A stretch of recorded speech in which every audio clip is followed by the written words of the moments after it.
Hello, j'espère que vous allez bien. Dans cette vidéo, on va voir le pervers narcissique. A-t-il peur de l'abandon? Merci d'avoir cliqué sur cette vidéo, elle vous est présentée par la chaîne Questions-Réponses. Aujourd'hui, Chloé, Benjamin Feltz, Muriel Chafanel et Morane vont nous présenter leur point de vue. Nous allons commencer avec la réponse de Chloé.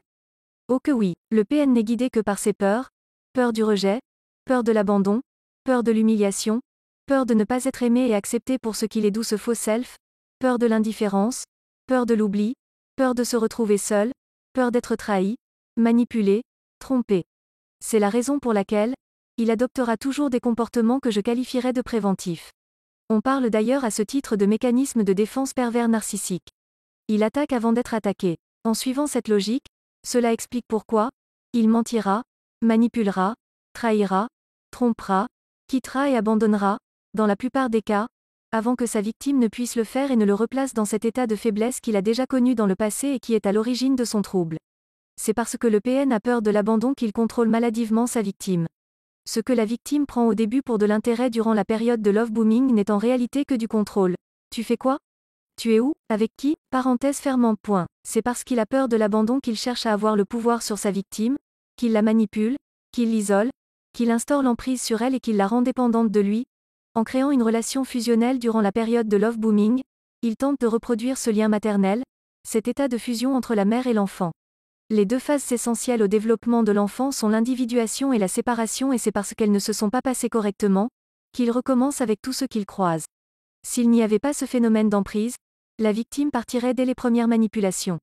Par voie de conséquence, tous ces mécanismes n'ont qu'un seul but, asservir sa victime, la mettre en état de soumission, pour éviter d'être abandonné justement. Le PN est incapable d'être seul, car seul, il n'est rien. Il n'existe qu'à travers l'autre. Il a toujours besoin de sources d'approvisionnement narcissique extérieures, entre d'autres termes, d'un miroir donc, d'une victime qui lui renvoie une image positive de lui-même n'étant pas capable de le faire seul et sur laquelle il pourra projeter sa souffrance.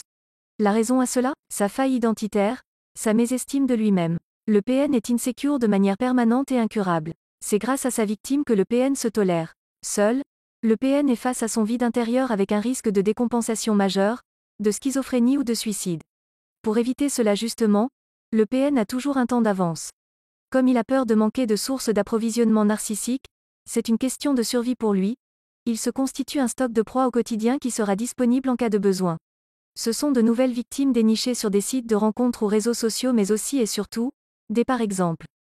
Les ex jouent en effet un rôle majeur puisqu'il lui est plus facile de se tourner vers une ex que vers une nouvelle victime. Pourquoi me direz-vous? Parce que la manipulation a déjà fonctionné au moins une fois, que l'emprise peut être toujours active et qu'il sait sa victime acquise, sans oublier que pour le PN, son ex-victime est sa possession à vie. On va pouvoir continuer avec la réponse de Benjamin Feltz. Non, absolument pas. Le PN a peur de manquer de proie, d'être mis en lumière, point. Vous confondez tout et posez tous des questions à propos du PN selon un point de vue humain qui a des affects humains. Le pervers n'a aucun affect humain, tout, absolument tout, est pervers chez le pervers. On va pouvoir continuer avec la réponse de Muriel Chafanel. Je doute qu'il ait peur de l'abandon. Il joue sur la peur d'abandon de sa victime, plutôt. Il a su se rendre indispensable auprès d'elle, ou d'elle. Il appuie sur cette peur comme sur un bouton, avec le silence radio, les chauds et froids, la triangulation. Ainsi, elles se battront tout pour le garder, de près ou de loin, en faisant tout et n'importe quoi, s'abîmant, se dépêtrant avec leur peur de l'abandon. Lui, finalement, il n'aura qu'à jongler, s'amuser, se nourrir de leur peur de l'abandon. Pour se sauver, ce sera aux victimes de combattre cette peur.